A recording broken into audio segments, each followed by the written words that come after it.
जिगर साहब जो ये बात कह रहे हैं कि वो ये एक्टिविज्म की बात कर रहे हैं, मैं ये भी मान रहा हूँ कि भारत जोड़ो यात्रा से पहले जो मैंने देखा, मैंने इमरजेंसी भी देखी थी, मैंने छात्र आंदोलन भी देखे थे। 80 या टू बी प्रिसाइज 89 के बाद ये मोर और लेस एक्टिव ये चीजें खत्म होने लगी। और भारत जोड़ो यात्रा से कम एक चीज तो हुई है कि नेता लोगों को लग रहा है कि हमें जाना पड़ेगा वहां पे। और ये मैं आपसे इसलिए पूछ रहा हूं, आज के जो नेता हैं वो हेलीकॉप्टर से अब उड़ के आने लगे, उनको सड़क भी कैसी है ये नहीं पता है और फैक्ट में नहीं पता है। तो ऐसे समय में जो बात अभिनंदन जी उठा रहे हैं कि इसका एक पक्ष यह है कि लोगों को बाहर निकल के नहीं आ रहे हैं, लेकिन एक पक्ष ये भी है कि अगर हाथरस में कुछ होता है और वो लड़की अगर रात में 2 बजे उसको दिखा के पूरे हिंदुस्तान में करती है, ऐसा थोड़ी पहली बार हुआ था। उससे पहले कितनी हाथरस जैसे घटनाएं हुई होंगी, कांग्रेस रिजीम में हुई होंगी। देश के आजादी के बाद कांग्रेस की रिजीम में भी ये सब हुआ होगा, लेकिन हमको आपको पता नहीं लगा था। तो मुझे कभी-कभी ये लगता है वो सेंसिटाइज तो कर रहे हैं ना। तो ये टूल ये वो दुधारी तलवार है, किसके कौन किसको कैसे यूज कर रहा है। जिगर साहब इसको, क्योंकि गुजरात में आप हैं, आप लोगों ने सबसे ज्यादा शायद सोशल मीडिया का मजा सबसे पहले अच्छा या बुरा आप ही ने चखा है। तो how you take it this social media? बिल्कुल, बिल्कुल सर। देखिए मेरे ख्याल से अभिनंदन जी की एक बात बिल्कुल सही है और उसमें एक बात मैं जोड़ देना चाहता हूँ कि हमेशा हम ये भी एक व्हाट्सएप यूनिवर्सिटी का ही एक जोक है कि अगर सोशल मीडिया आज से 75 साल पहले होता तो शायद हम आज़ाद नहीं हो पाते। हम ट्विटर से या फेसबुक से ही लिखते कि अंग्रेजों क्विट इंडिया। तो मेरे ख्याल से ये एक बहुत विडंबना की बात भी है कि आज की तारीख में आप देखिए मैं बहुत सारे नेताओं को देखता हूँ, चाहे गुजरात में हो, पूरे भारतवर्ष में हो, हर एक लोग कुछ ना कुछ जो भी एक्टिविटीज करते हैं उसका उनको क्रेज ये ज्यादा होता है कि सोशल मीडिया पर फोटोग्राफ्स कैसे डाल दिए जाए, वीडियोस कैसे अपलोड कर दी जाए। वो उसको आजकल जनसंपर्क समझ रहे हैं। हकीकत में जो जनसंपर्क होना चाहिए या जो पहले होता था वो बहुत ही बड़े बड़े और अच्छे स्तर पे और लेवल पे होता था, चाहे बूथ मैनेजमेंट की मीटिंग्स उनकी होती थी या फिर कार्यकर्ताओं के साथ मीटिंग जो अलग अलग क्षेत्रों में होती थी, या फिर जनसंपर्क के लिए वो जो पदयात्राएं निकालते थे या छोटे छोटे मुद्दों को लेकर बाहर निकल पड़ते थे। एक ये जो बात थी ना वो आज की तारीख में बिल्कुल मिसिंग है। हाँ, एक बात जरूर है कि भारत जोड़ो यात्रा के होने के बाद लोगों में ये चीज की एक अवेयरनेस वापस आ गई है कि ये बहुत बड़ा एक, जिसे कहते हैं, आपने एक शब्द यूज नहीं किया शुरुआत में, वो मेंशन भी किया कि इसे हथियार नहीं कहेंगे, पर एक बहुत बड़ा टूल है आज की तारीख में हर एक नेताओं के लिए। नीतीश जी भी इतनी बड़ी यात्रा निकाल रहे हैं पूरे बिहार में। आप देखिए एक और बड़ी यात्रा चल रही है तेलंगाना में, वहां के जो कांग्रेस के अध्यक्ष है रेवंत रेड्डी, वो बहुत बड़ी जनसंपर्क यात्रा निकाल रहे हैं और साथ साथ में उन्होंने मेरे ख्याल से आज मॉर्निंग में या कल इवनिंग में एक ऐलान कर दिया कि हम जितने कॉन्स्टिट्यूएंसी क्षेत्रों में से अगर 100 में जीत कर आते हैं तो हर एक जगह हम राम मंदिर की रेप्लिका या ऐसा मंदिर बनवाएंगे। तो ये जनसंपर्क का फायदा बहुत होता है। जनसंपर्क का एक फायदा हमने ये भी देखा है, जब जगन मोहन रेड्डी ने पूरे आंध्र प्रदेश में यात्रा निकाली थी और उसके बाद वो मैसिव लीड से जीत कर आए थे, तो ये फायदा जरूर होता है। पर आज के नेता जो दिक्कत क्या है सर, एक चीज एक खास हमने नोटिस की है पिछले 5-7 वर्षों में 8 वर्षों में देखे कि एक बहुत बड़ा चेहरा चाहे कोई भी पार्टी का हो, उसके नीचे के जो लोग चुनकर आते हैं वो ज्यादातर हमने देखे कि सिंबॉलिक तरीके से चुनकर आ जाते हैं। तो उनका जनसंपर्क अभियान इतना होता ही नहीं है। उन्हें पता है कि मुझे फला फला नेता के चेहरे पर मुझे एक टिकट भी मिल जाएगा और मैं चुनाव जीत भी लूंगा। और ये जो माहौल हो गया है वो मेरे ख्याल से लोकशाही के लिए काफी थोड़ा स्कैरी माहौल है, क्योंकि वो जनसंपर्क करते ही नहीं। इवन बहुत सारे ऐसे एमएलएस को मैं जानता हूँ कि जो एमएलए जनसंपर्क के नाम पर शायद 6-6 महीने तक अपने कॉन्स्टिट्यूएंसी में नहीं जाते। तो लोगों को पता ही नहीं होता कि हमारे नेता एक्चुअली 6 महीने पहले जब हमने उनको चुना था और आज कैसे दिखते होंगे, ये तक विडंबना हो जाती है, लोगों को पता ही नहीं चलता। और अगर कहीं कोई कनेक्शन से बात निकल आई तो सीधा ये भी फरमान आ जाता है कि हाँ साहब के बंगले पर आ जाना, कुछ देखेंगे करेंगे। तो ज्यादातर जो साहब होते हैं वो बंगले पर ही रहते हैं। ये जनसंपर्क बिल्कुल टूट गया है। और बंगले पर रहकर उनकी और उनकी टीम क्या करती है, सोशल मीडिया। अब सोशल मीडिया का ये जो प्रभाव है वो नेताओं के लिए बिल्कुल नेगेटिव है, पर आजकल एक चलन हो गया है कि एक नैरेटिव चला दो, नैरेटिव चलाएंगे तो जीत जाएंगे और 2-4-5 बड़े चेहरे होंगे हमारे पक्ष के, जैसे बीजेपी में या कांग्रेस में अलग अलग बड़े नेता है, तो उस तरीके से जीत जाएंगे उनके नाम पर। ये हो गया है। पर एक अच्छी चीज जो मैंने सोशल मीडिया की देखी है पिछले कुछ वर्षों में, वो ये देखा है कि जो पत्रकारिता का लेवल है, खास करके आप जैसे लोग, अभिनंदन जी जैसे लोग और बाकी कई जितने आपके पैनल्स पे आते हैं, मैंने देखा है बहुत खुल के वो जो सारी बातें रखना चाहते हैं वो रखते हैं और वो बात इतनी धड़ल्ले से रखते हैं, लोग उसको अप्रिशिएट भी करते हैं। मैंने देखा है कि उसके भी बहुत सारे हजारों व्यूज होते हैं, लाइक्स होते हैं, रीट्वीट्स होते हैं, लोगों तक बात जाती है। और ये बात का मीनिंग मैं ये समझता हूँ कि कहीं ना कहीं लोगों के अंदर जो जो आक्रोश है और लोग जो डरे हुए या बोल नहीं पाते या जिनके पास कोई आवाज ही नहीं है, सही बात ये है कि वो लोग बोलना चाहे तो भी बोल नहीं पाते, उन्हें सीधा डर लगता है, क्योंकि उन्हें तो डर ये भी नहीं लगता कि हमारे वहाँ ईबी या ये सीबीआई या ईडी या वो सब आ जाएंगे, क्योंकि वो बेचारे छोटे लोग होते हैं। उन्हें सीधा ये डर लगता है कि कहीं कोई अंदर अंदर कोई मामला ना बन जाए, या फिर कोई अपने एरिया के कोई लोगों ने कोई देख लिया हमारा कोई ट्विटर या फेसबुक पे कुछ, तो उसके हिसाब से वहां के कोई लोकल लेवल पे झगड़ा ना हो जाए, पुलिस ना आ जाए। ये डर में वो लिखते नहीं है और अपनी बात जाहिर नहीं करते। पर आप देखिए, जब भी मैंने ये देखा है कि लाइक्स या रीट्वीट या सोशल मीडिया का जो प्रभाव है, वो साफ दिखाता है, लोग मूक तरीके से उसमें अपनी सम्मति दिखाते हैं कि हाँ, ये बात हमें पसंद नहीं आई। और वो जो बात है वो बहुत बड़ी है। जैसे ये परसों ये कल या परसों जो किस्सा हुआ यूपी में, देहात का जो पूरा कानपुर का मामला आया, और इतनी छोटी झुकी झोपड़ी में रहने वाले गरीब लोगों को जिस तरीके से अपमृत्यु मिली है, उसमें आप देखिए इतने सारे पत्रकारों ने और साथ साथ में इतने सामान्य कॉमन मैन ने भी उस तरीके से आवाज उठाई है। वो दिख रहा है कि सोशल मीडिया का पावर जरूर है। अब इसके तीसरे पहलू पर आता हूं कि सोशल मीडिया जब शुरू हुआ था, तब मेरे ख्याल से इस चीज को सबसे ज्यादा प्रमोट करने वाले बीजेपी और मोदी जी थे। उन्होंने ये देख लिया था या शायद भांप लिया था कि ये चीज बहुत जबरदस्त लेवल पे यूथ में फैलाने में काम आएगी। वो सक्सेसफुल भी काफी हुए, वो हम सब ने देखा। पर साथ साथ में अब आज की तारीख में उन्हें ये डर जरूर लग रहा होगा कि ये दोधारी तलवार ना बन जाए, क्योंकि इस पर हर एक तरीके से कोई ना कोई लोग अपनी टिप्पणियां करते जा रहे हैं, इसका व्याप बढ़ता जा रहा है। अगर आज से 10 साल पहले 1 करोड़ यूजर से कोई फला फला कोई भी चीज के एप्लीकेशन के फेसबुक के, तो आज वो 10 करोड़ हो गए।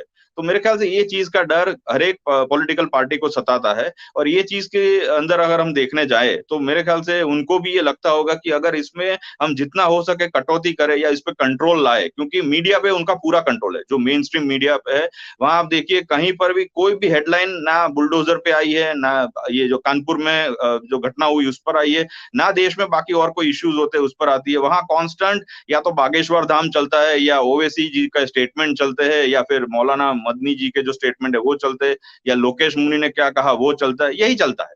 तो ये जो सारी चीजें वो उन्होंने कंट्रोल कर रही है, उसमें कोई दो राय नहीं है, वो सब मानते हैं और हम सब जानते हैं उस चीज को। पर सोशल मीडिया आज की तारीख में ऐसा है, जब ये बीबीसी का जो हुआ पूरा कनेक्शन निकला, जब हम लोग पिछले 1 महीने से अदानी ग्रुप समूह के ऊपर जो भी क्या जो सारी कार्यवाही है, जो सारी चीजें चल रही है उस पर डिस्कशन कर रहे हैं, तब अचानक से ये बीबीसी के रेड का मामला सामने आ जाता है। और एक बात मैं अभी भी स्पष्ट मान के चलता हूँ, इसको मैं साइकोलॉजिकल पॉलिटिकल थिंकिंग के तरीके से देखता हूँ कि इस चीज को अगर हम सोचते तो उसमें सिर्फ रेड डलेगी। मुझे नहीं लगता कि ये बीबीसी को बैन करेंगे, क्योंकि बैन करेंगे तो इंटरनेशनल लेवल पे एक पूरा चेहरा खराब, ये जो छवि है वो खराब होगी।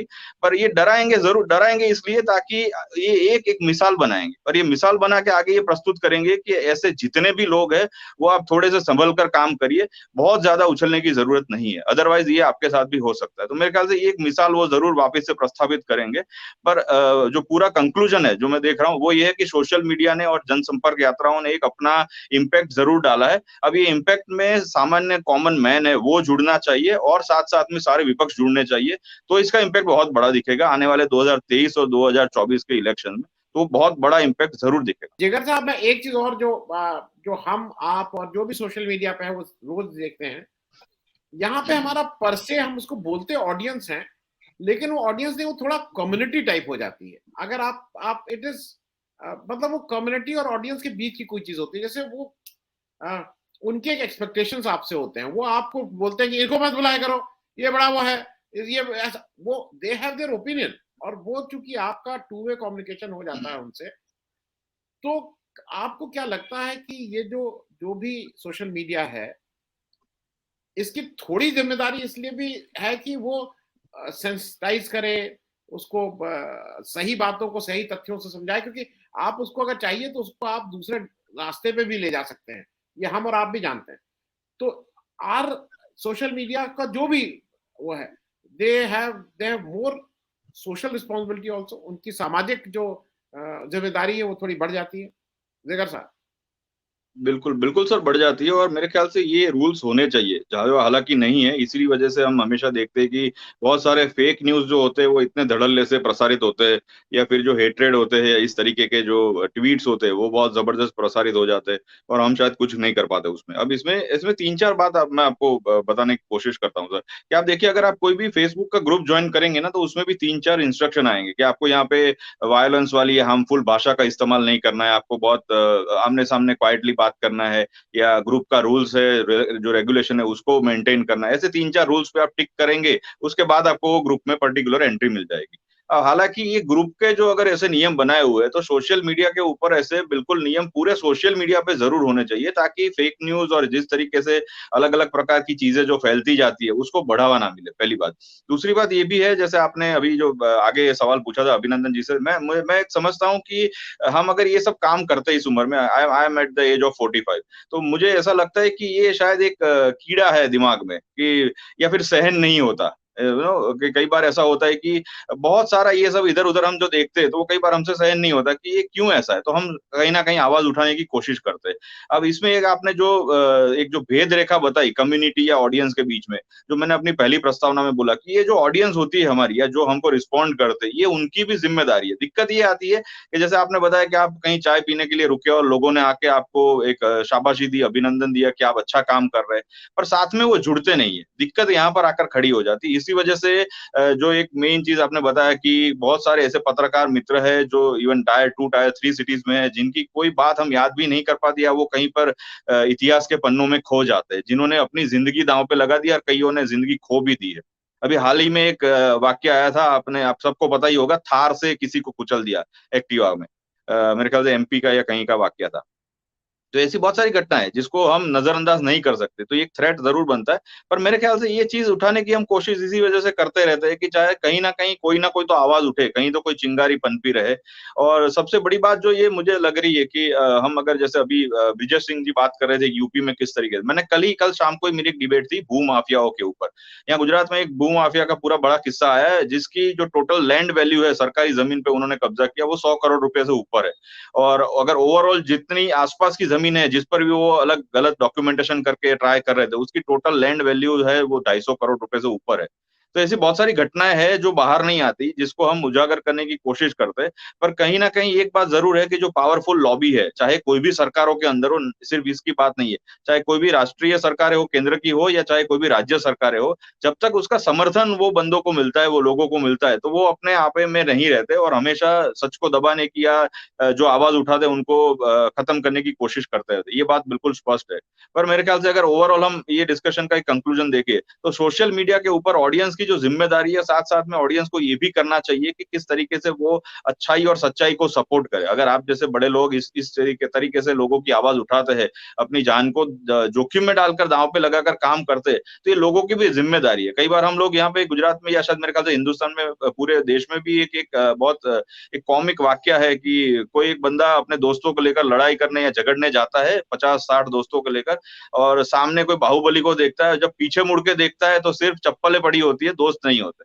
तो ये जो लोग हैं, जो लोग चले जाते हैं या भाग जाते हैं, मुझे लगता है कि उनको सपोर्ट करना चाहिए। अदरवाइज़ वो एक हीरो ढूँढते हैं। जैसे फ़िल्मों में होता है कि हम अमिताभ बच्चन की फ़िल्म देख के एकदम खुश हो जाते हैं कि चलो उसने हमारे बिहाफ़ पे 10 लोगों को मार दिया।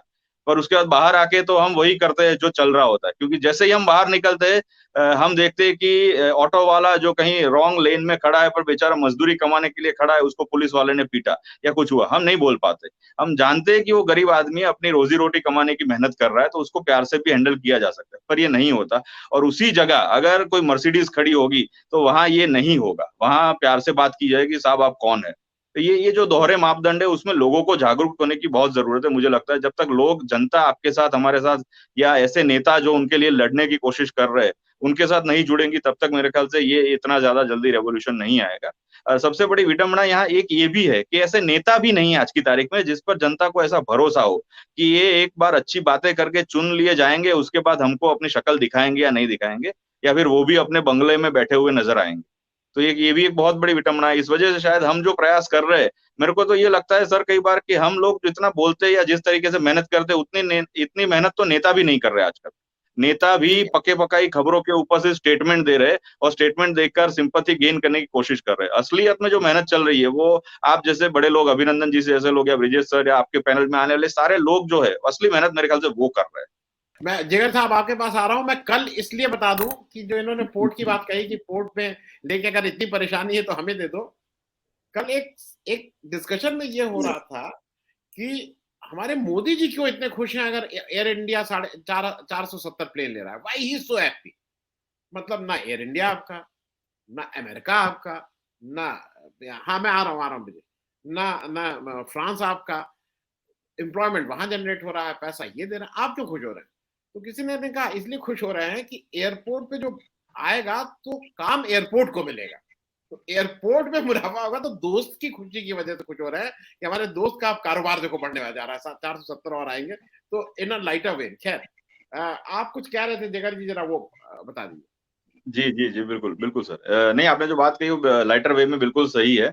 हालाँकि इस बात का श्रेय नहीं मिलना चाहिए, पर फिर भी श्रेय लेने में बिल्कुल, ये जैसे कहते हैं ना, हमारे देश की एक कहावत है कि जो मीठा-मीठा गप-गप और कड़वा-कड़वा सब थू-थू कर देते हैं। इस तरीके की बात है कि जो अच्छा होता है, वो हम सारा श्रेय ले लेंगे और बाकी नहीं करेंगे। और अभिनंदन जी ने जो बात कही ना, वो बात का ट्वीट मैंने आज दोपहर में ही किया है। मैं हमेशा मानता हूँ कि लीडर्स हो या एक्टर्स हो या स्पोर्ट्समैन हो या इंडस्ट्रियलिस्ट हो, ये जो सारे तबके हैं, उन्हीं की जिम्मेदारी है कि समाज को आप कैसे सेट करेंगे, किस तरीके की वैल्यू जो है वो आप समाज में डालेंगे, ताकि समाज भी उसको कॉपी करेगा, क्योंकि वो आपको रोल मॉडल समझता है। तो एक कोई मेरे ख्याल से बीजेपी के ही कोई है लीडर, मैं नाम भूल रहा हूँ, कोई अरुण अरुण करके नाम है शायद।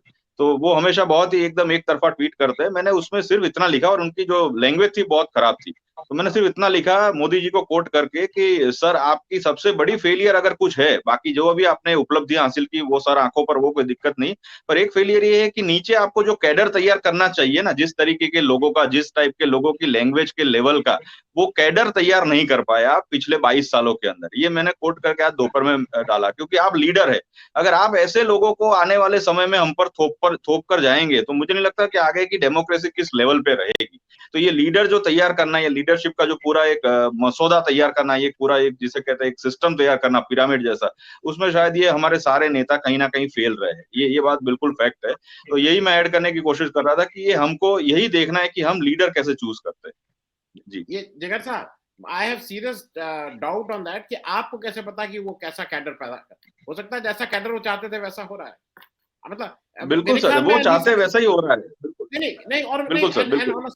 ऑन अ सीरियस नोट, आप उनका कुछ भी उठा के देख लीजिए, आप उनकी पार्लियामेंट की दोनों दिन की स्पीच उठा के देख लीजिए, और जिस जो बातें राहुल गांधी की भारत जोड़ो पदयात्रा में इनके लोग कह रहे थे कि बहन के साथ कर रहे हैं और प्यार कर रहे हैं, वो सारी चीजें कहीं ना कहीं वो सीक्वेंसिंग वहां आ रही थी। अगर आप यू पिक बिल्कुल अप सर, एनीथिंग, बिल्कुल।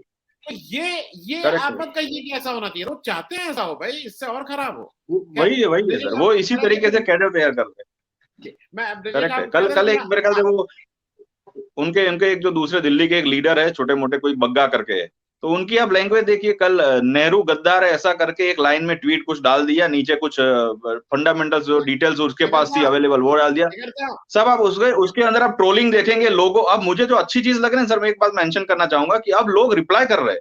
लोगों ने नेहरू जी के काल में जो जो अच्छी चीज हुई, क्या क्या हुआ, वो फोटोग्राफ के साथ वो लोग रिप्लाई कर रहे हैं। कुछ लोगों को तो मैंने देखा, जैसे अभिनंदन जी ने बोला ना, कुछ लोगों ने तो गालियां भी दी उनको, उसको भी ट्रोल कर लिया कि भाई तुम ऐसे हो और तुम अपने लेवल का ध्यान रखो। तो मेरे ख्याल से अब शायद कहीं रे ऑफ होप होप ऐसा थोड़ा दिख रहा है कि शायद लोगों को पता चल रहा है कि ये नहीं चाहिए हमको, और अगर हम एक्सेप्ट करेंगे कि ये नहीं चाहिए, तो शायद ये कहीं अटकेंगे ये लोग।